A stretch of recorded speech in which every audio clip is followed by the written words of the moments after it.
talk a little bit about Malsten and the background about the band. Yeah, why not? And concept. We started Malsten formally at least in 2018. So we've been playing music for almost 6 years. That's a bit of time. And what we wanted to do is to play or create doom music or doom metal that had a little bit more substance perhaps than what we saw in the genre as a whole. So less party and motorbikes and more horror story. Also maybe even a little bit less of the stoner bluesy type of sound that is very popular still in the doom genre. We wanted to do something a little bit different, focusing on a concept story which is some sort of horror themed thing. Yeah. Murders and other nice stuff. So yes, and maybe a little bit also like it's like this combination and with Swedish or Norse folk lore and mythology based as well. yes, sort of atmospheric quality that I think that most Scandinavian bands do have. Whether they like it or not, or whether it's intentional or not, most Scandinavian bands have that sort of the Scandinavian depressive side. It's our cultural heritage. Yeah, so that shines through. You are singing a little bit in Swedish as well.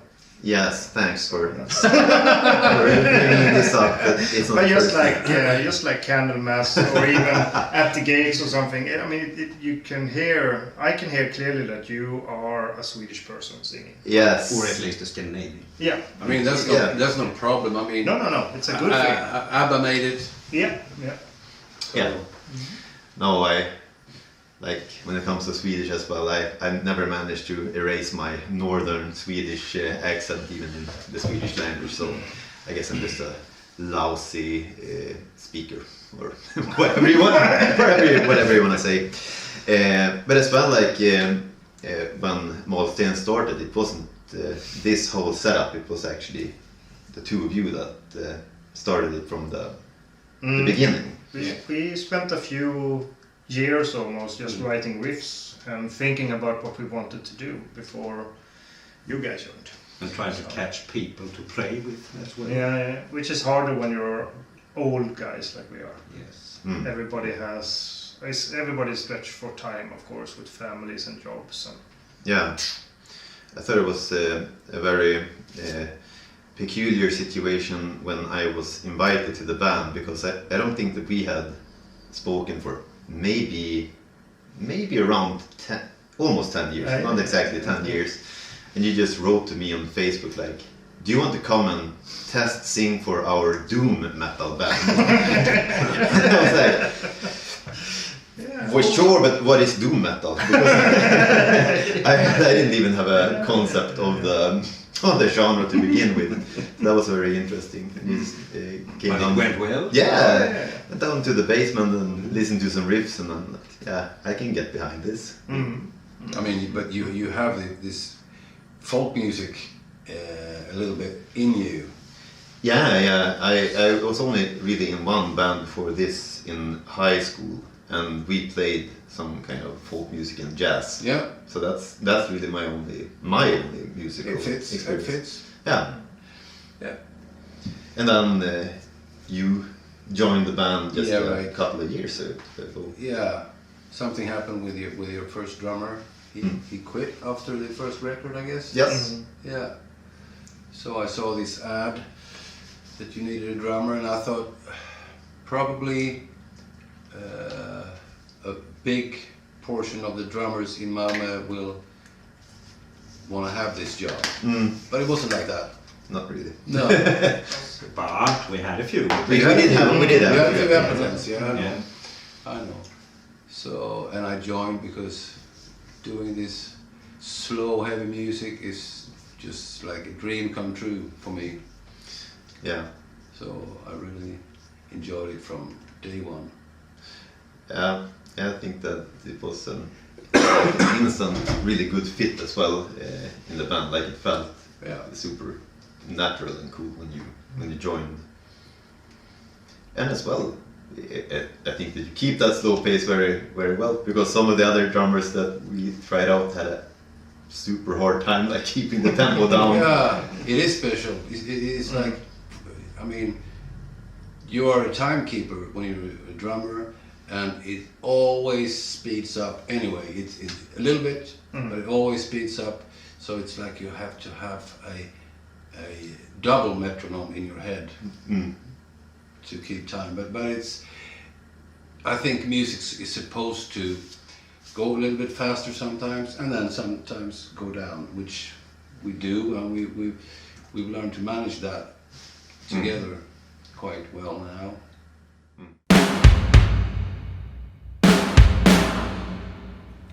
Okay, we have some questions from you guys at Antichrist magazine. Do you want to talk us through them? Yeah. Let's start with the first question. What is the meaning behind the band name Malsten?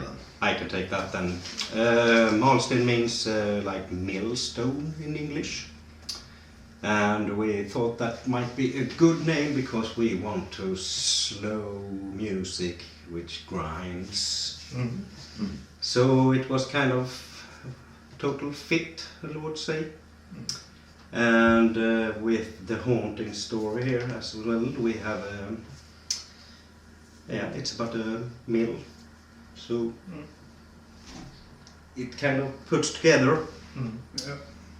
So do we have to change the band name for the next album? We have to. But the story came up a little bit with that, didn't it? Yeah. So they come together. Yeah, they come together. And it makes a very good logo as well. Yeah. Show them your arm. Yay. Yeah. Yes. So it's not much more to say about that, I think. No. It's just a millstone. Yeah. Slow grinding millstone. And I think, it ties well into the next question that we have here. Can you tell us a little bit about the haunting of the Silveråkra Mill Rites of Passage, which is our latest album then? A month old. Month old as we speak. And maybe you want to take something from that, Andreas, about that album? Yeah, of course. I mean, in one way, it's you can put it very simply. That's just a follow-up to our first album, which came out in 2020. Yeah. So it's the second half of the story that we started then. Very simply, there was a little pause in the middle. Our single Entr'acte, which was released in 22. Yeah.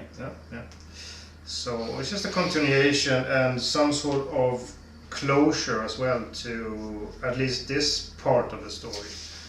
And we thought that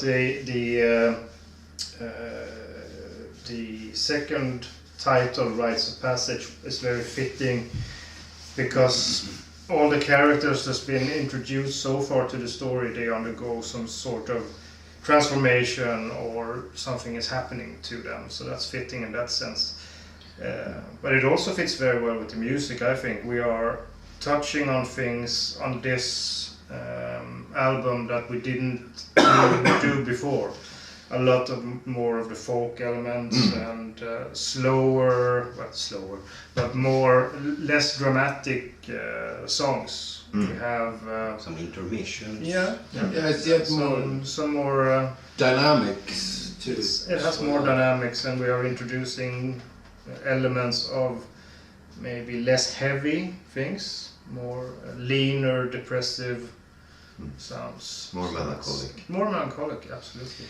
And maybe we can just very quickly explain that the whole series is about, like the first album is about a murderer in a small village in the south of Sweden in the beginning of the 20th century. So the first album starts the story from the killer's perspective, and then the story progresses and we switch to the sort of protagonist of the story that hunts the killer in the last part of the album. But we really don't want to give away too much because it is a story that needs to be told and heard, so you have to listen to the albums.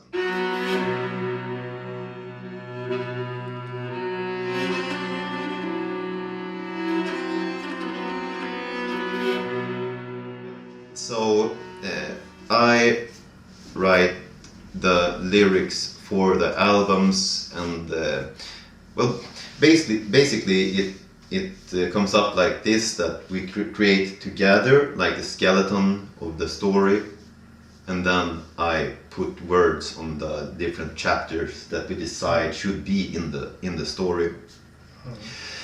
So the lyrics for this album, like I said, it is from the perspective of the protagonist, which is a disillusioned vicar in this village of Silvåkra, and basically his rite of passage, or the transformation that he goes through when he hunts the killer, both in terms of losing his faith in God and as well coming to terms with some horrible events of his own family that has transpired in the story.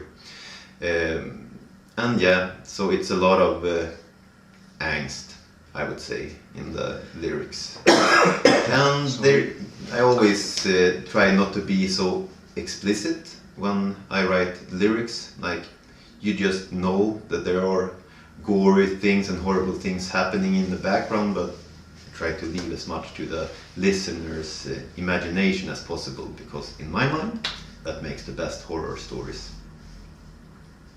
Yeah. Well then, now maybe we can jump into the... Can I have the album? Yeah. Because I will pull it out of the plastic I made.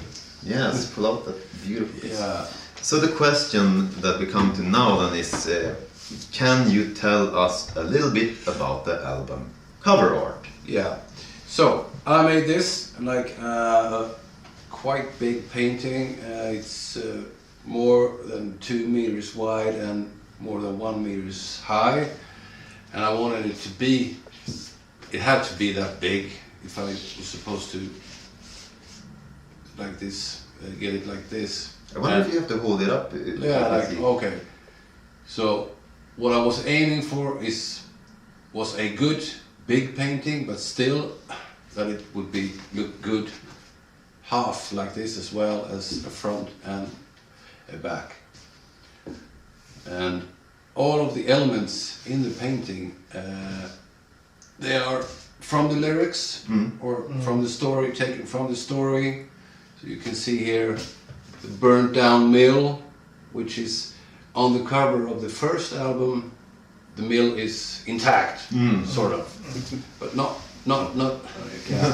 after these events. And here you have. I still wonder if I can hold it up. Yeah, and this is supposed to depict the asylum, where I don't know how much I should reveal from the story. Maybe not. But yeah, and a lot of blood that was asked for. So dried up blood and blood floating. That's just very nice to look at. Fredrik and Andreas always ask for lots of blood. Yeah. Yeah. Yeah. So Can't have too much there you blood. go. So I don't know when this is coming out, but it's for sale now, right now in auction. The original painting. Right. That's about it. About the cover art. All right. So next question then: can you share insights into your cooperation with Svart Records? And I think we can leave this to. I can start a little bit at least. Well, when we recorded Entr'acte, the single between the records, we sent it out to different companies, and Svart Records got in touch with us, and they thought it was a really good song, so we started to, start to Collaborate. talk about contract and how we could collaborate. Mm. And yeah. Because SWAT released the Antriact single as well, Yes, but only digital. only on digital format so far. So we have actually collaborated with them since then, and that's 2 years ago. Yeah. Something. So, and it was always in the pipeline to do the single as a digital single and then a full album after that.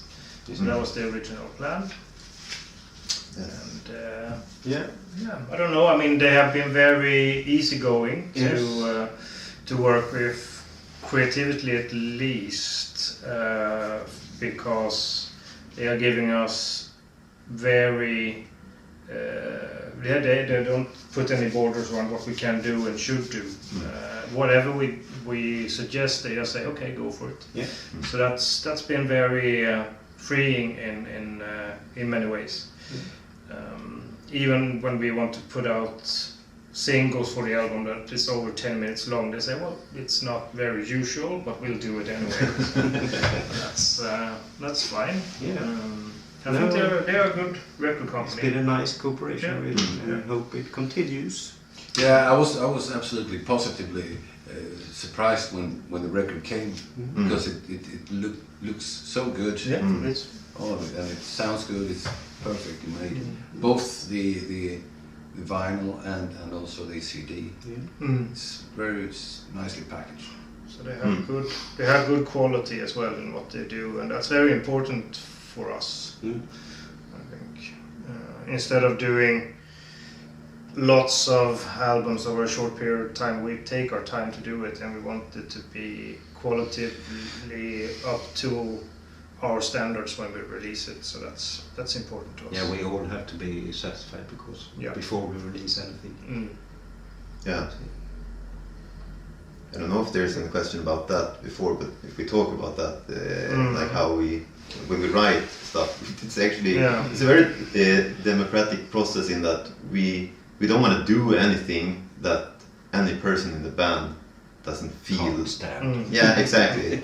So that also makes it take a little bit longer because everybody has to be happy with whatever we decide to put out. Yeah, and we have very diverse influences as well coming into this project. So that also it makes a good mix, of course, music-wise. It gets more interesting than if we were just all listening to Black Sabbath and that's what we wanted to play as well.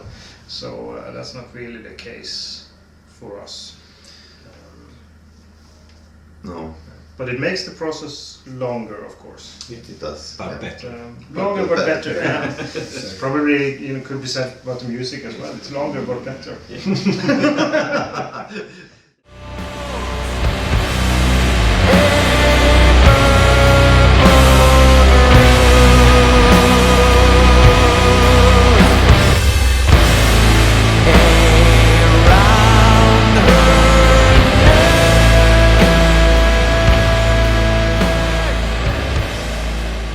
Talking about diversity, next question is, what do you do for your livelihood outside of music? And maybe we'll start from... I think, no, I would like to start from the other end, because that's a bit the basic for the band as well, that you knew each other from...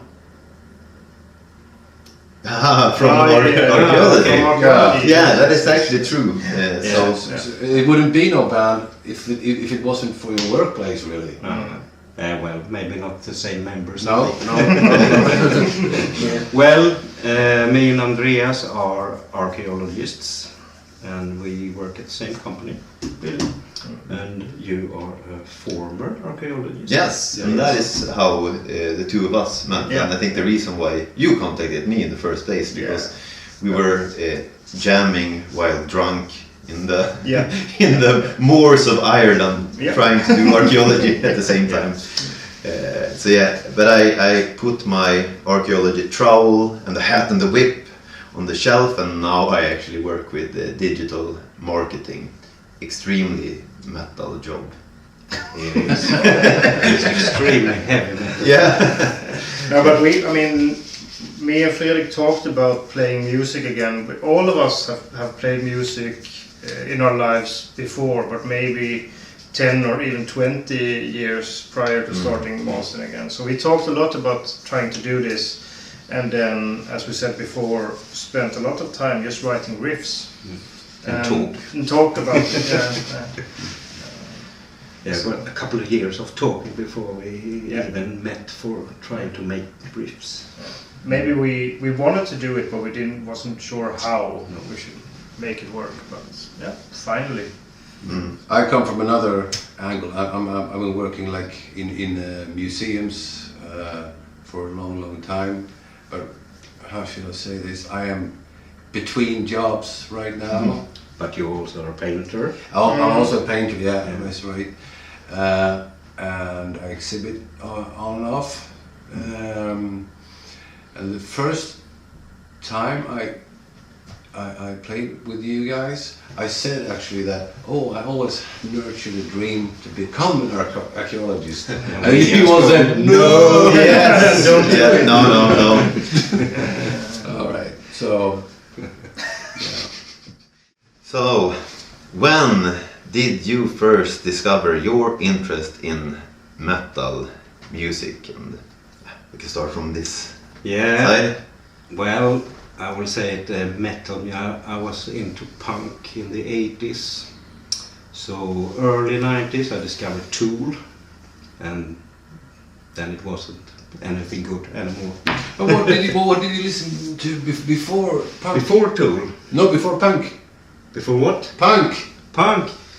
Well, it wasn't much before, really. No. I was like 9-10 years when my brother introduced me to punk. Okay. So of course I liked ABBA, everyone did in Sweden in the late 70s, early 80s. But I would say I started to buy my first own records, punk records, like 80, 81, 82. So I was really early on it. Because of my age. I was like 10. It was punk rock for me. It was punk and hardcore. Yeah. And then I slowly went. I haven't been a really heavy metal fan, really. I was into like what do you call it, Biohazard and so. I don't know what we call that kind of music. Yeah, I mean it's metal. Hardcore metal. I don't know. In the early 90s as well. And then in the I don't know. I slowly began to listen to more doom metal through the years. So I can't say really a year I started with doom metal or metal. No. But Tool is my big turning point, so to say. It was like 92 or something like that. So you're a progressive guy. Yeah, at least listen and not play. Listening wise. Yeah. So it started with Genesis. Yeah. And Rush. But for me, Tool was kind of, it's kind of sad to find Tool, because after that it's kind of hard to find good music. And you still listen to them? I'm still total maniac when it comes to Tool, really. So, well, that's my metal story, I think. I love, the question was your interest in metal music. Okay. I loved it from the first time I heard metal music, and then AC/DC. No, that's not metal. That's old man's rock. What was the first metal? But it was thrash metal primarily for me, like Metallica, Megadeth, Testament, that kind of stuff. But also the early doom metal, Candlemass, and a few other smaller bands than Candlemass. Bathory? Stillborn. Bathory, yeah. When then I quickly transitioned into death metal, and then I heard black metal for the first time. I got a cassette tape with The Shadow Throne by Satyricon, and it was almost the same as with Tool for you. I strangely enough, because I don't really like the simplicity of, as you say, punk and such types of music generally, but there's something about the atmosphere of black metal, even, I mean, the crude black metal like Dark Throne and so, which is very punk influenced in many ways. There's something about the atmosphere that I'm always drawn to it. I have always been, and I think I always will be, in a sense, and that's the element of black metal. You can hear that in a lot of other genres as well. And once I, get that feeling of evilness, it just resonates with me. So even if I don't really listen to metal that much anymore, it's mainly whenever Satyricon releases an album, I have to buy it. So yeah, when I first discovered my interest in metal music, I think it was sometime in the mid 90s, maybe even earlier, because I remember watching a lot of Headbangers Ball on MTV, and I was always, when I visited my grandparents that actually had cable TV, I was like, I have to be up so I can watch Headbangers Ball. But then, I don't know, if that's somewhere in the mid 90s I started listening to, but both death and black metal, I think, like Mörk Gryning, I listened to an extreme amount of, and a lot of Nordic stuff like Opeth, I guess that's more like prog metal. And when we talk about like folkish metal, I listen to a lot of Amorphis, played a huge part in my... Yeah, but I never listened to them actually. I don't know, like I can be really peculiar, like there has to be some kind of like the melody or the harmonies, they can like hit some string in me and then I'm just stuck on that band because they just have that thing. And for me Amorphis was like that. I don't know, like a little bit like Old Man's Child. But then I sort of dropped the whole metal thing somewhere in the end of the 90s, and I didn't really ever pick it up again, to be completely honest, before we started playing together. And I think that also, like, I don't really have that much influence from that scene into our music. I listen to more like melancholic electronic music, like Susanne Sundför, for example, right now. And so right now, I mean, if you guys give me some tips about some that I did try to listen to Tool, and like, this is okay. This is okay. Well, when I did first discover my interest in it, alright, before punk, as punk was a life-changing moment for me when I discovered punk. After listening to 70s hard rock, like bands like Deep Purple, Black Sabbath, but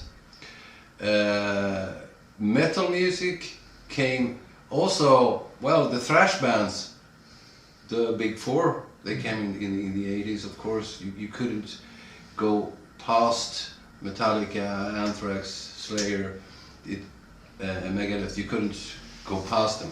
You just had to listen to them.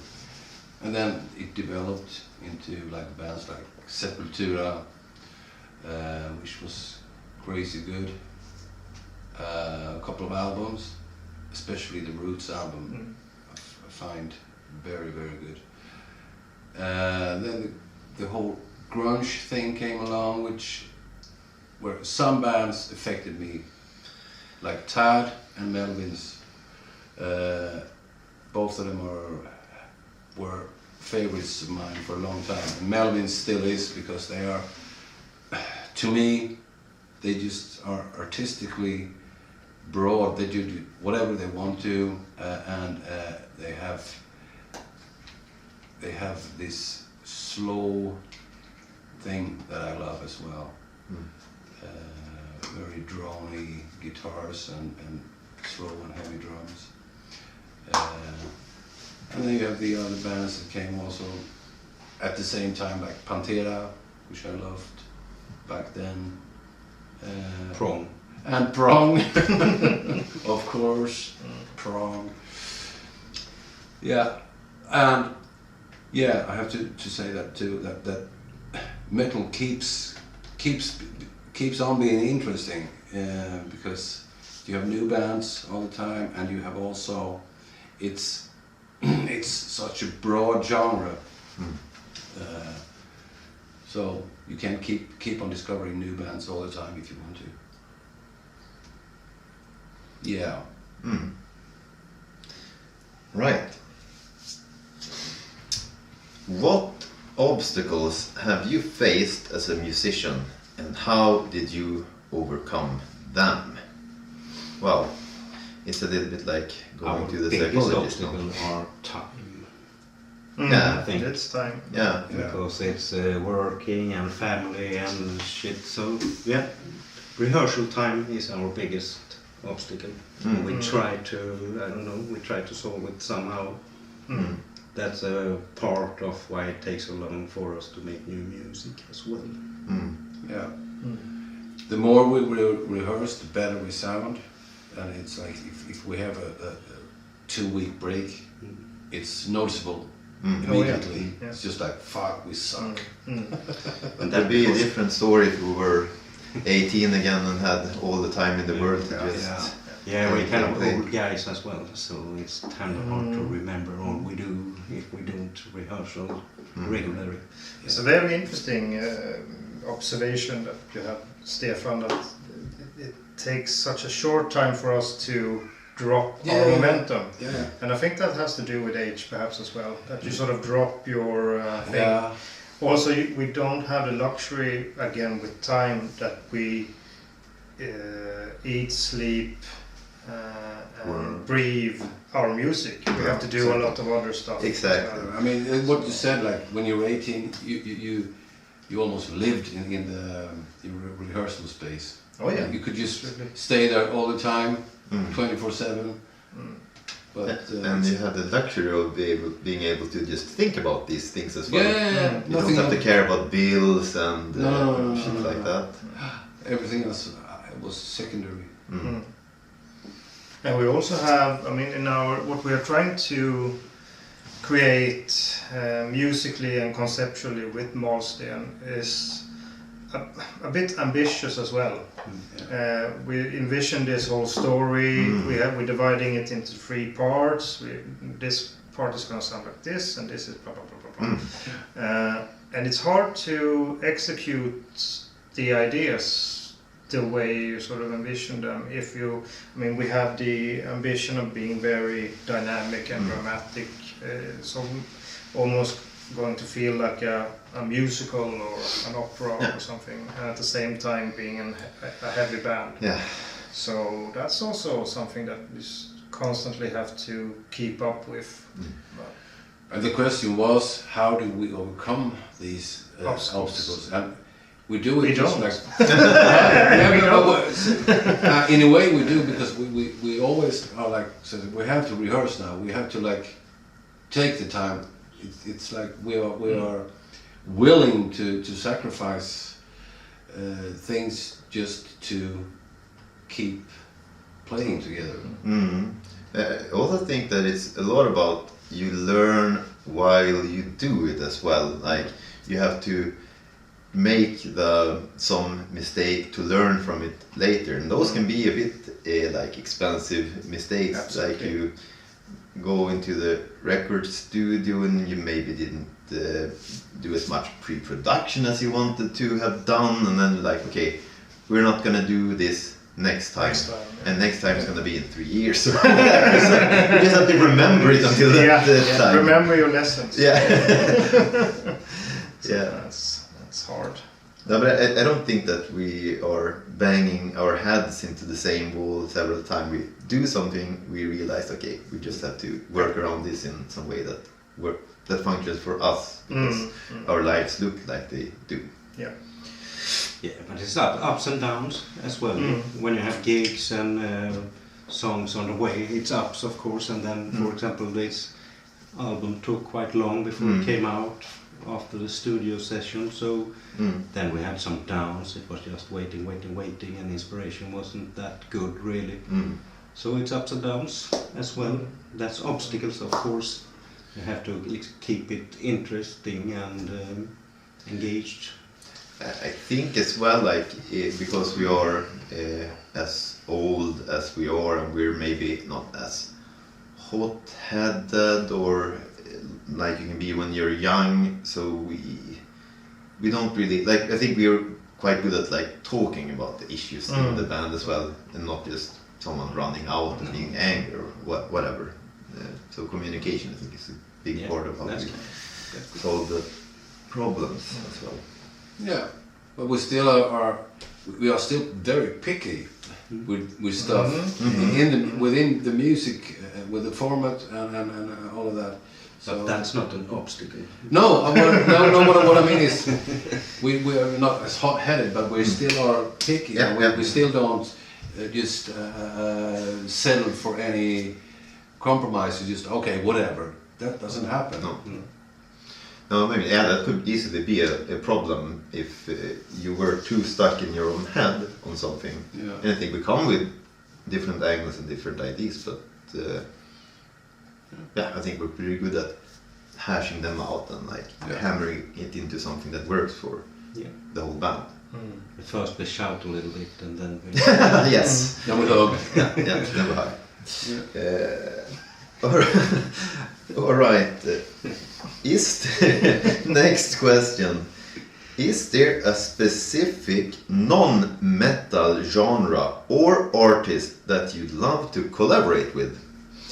And I mean, in a sense, we are sort of already doing it because on this album we had a collaboration with a person called Martin Aurel that plays key fiddle, I think the English term for the instrument is, on the first song of the album, and I think that was an extremely positive experience and revelation for the whole band. So like we already have dipped into this folk music genre like that.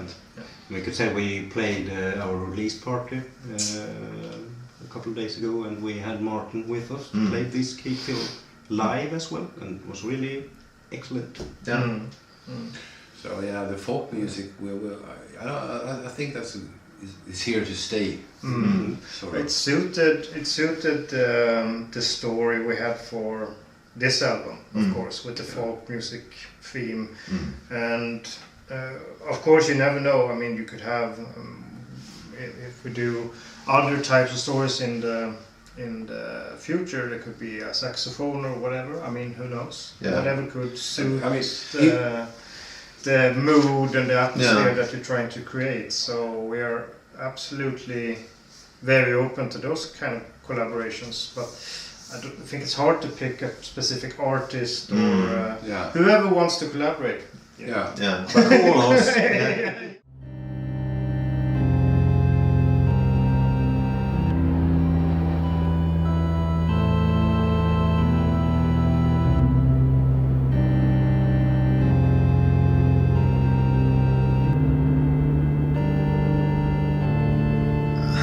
How do you perceive the evolution of doom metal over the years? I don't know, do you want to start off with that one? I think Andreas could start with this one. Should I start? Yeah.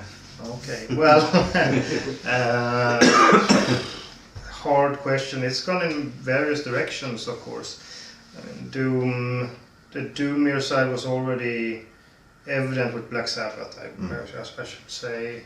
And then bands like Candlemass took it one step further, and actually framing it maybe doom metal or whatever you should say. But it's about melancholic melodies and riffs, and then the heaviness and the atmospheric quality. For me, that's actually only doom metal. I don't really see the stoner doom psychedelic blah blah as being in the same sort of genre. I mean, there are elements that connect the two, of course, because there are some of the stonier or more psychedelic bands that also do the concert thing part wise, but the music comes from, I guess it comes from the same place. It's the bluesier Black Sabbath The stuff. 70s. Yeah, but it's for me, there are two different things. The stoner doom thing and the doom metal thing is not the same for me. And it's interesting that you said, Stefan, that there's still a lot of interesting metal being produced, and I agree, but not in the doom or doom genre, really. I mean, actually, Candlemass is still putting out records now, so they are still very classical about their approach, and I like it.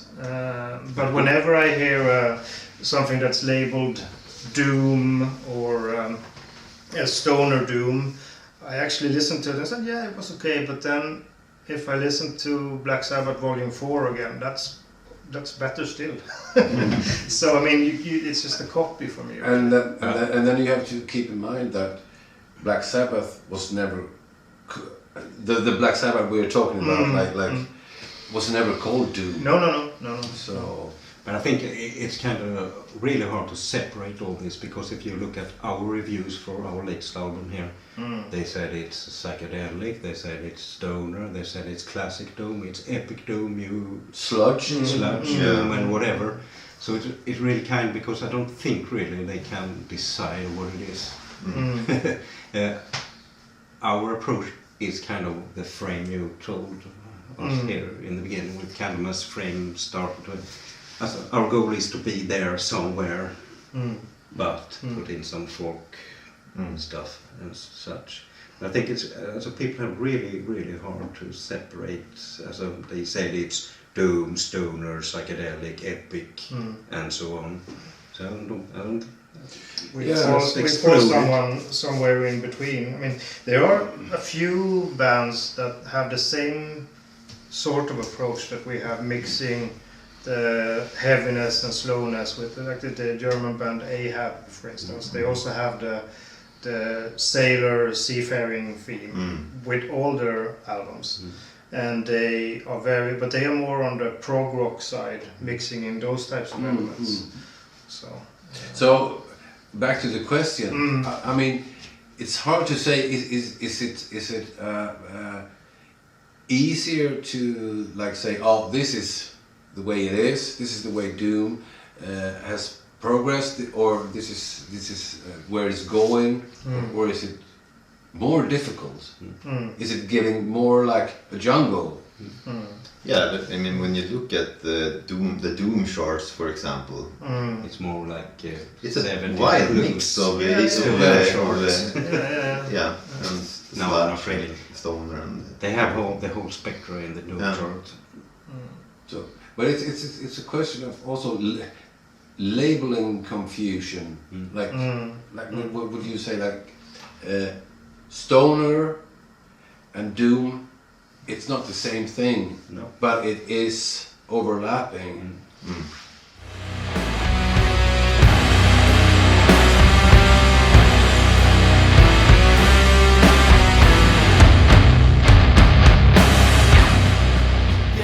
For the rapid fire section. So let's jump straight into it. Guitar shredding or drum blast beats? Drum blast! I'll go for both. Really? Yeah, why not? It's or. It's not. Or, okay. You have to choose. You have to choose Yngwie Malmsteen or Dark Throne. Yeah. I choose Dark Throne. Yeah, I would go for that as well, every day of the week. Memorable concert you attended? Tool. Big surprise. Big surprise. But there was one concert that you and I attended. I don't think we should say the name of the band, but that was very instrumental in how we wanted Malsten to sound. Because we can say that the support band was really good. It was Monolord, the Swedish. That's a stoner band, right? Earlier Monolord, I think. So they had a great sound, but they played 2 songs or something. It was like 10 plus minutes. Yeah, but it was good. Yeah. But then the main act, we shouldn't mention the name. But he wants to be president, he heard. Yeah, he does. And that's probably fine. He could probably do a good job doing that. But then we just looked at each other and said, well, Malsten is not going to sound like this. No. And then we went home, I think. Yeah. We saw 1 or 2 songs and then we went home. Well, it's a good support band. Definitely. I have one more, Fugazi. Mm-hmm. I don't know, it doesn't pronounce that. Fugazi. Fugazi. I don't know how to pronounce it. Yeah, next one. Yeah. Yeah, not next question. You Well, have to can I mention have concerts. a memorable Yeah. concert? Yeah, I think it's actually a band called The White Lies, and Okay. I'm not sure exactly what genre they work in, but it's some kind of depressing, melancholic rock band. Shoegazers.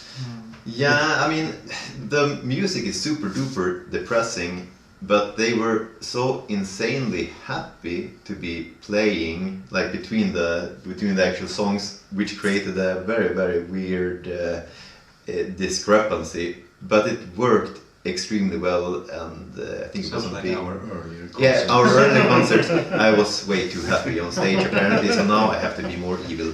But I like that, and maybe that influenced me. I can't go back to that well anymore.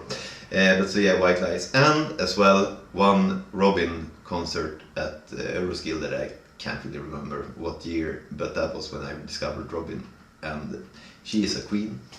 He was really, really drunk. Probably as well. But yeah, but Under the influence of everything, I guess. It sounds weird. no, everything that Robin does live, I think, is completely amazing. I agree. I agree. Yes, so He that was also drunk. I wasn't there. in spirit.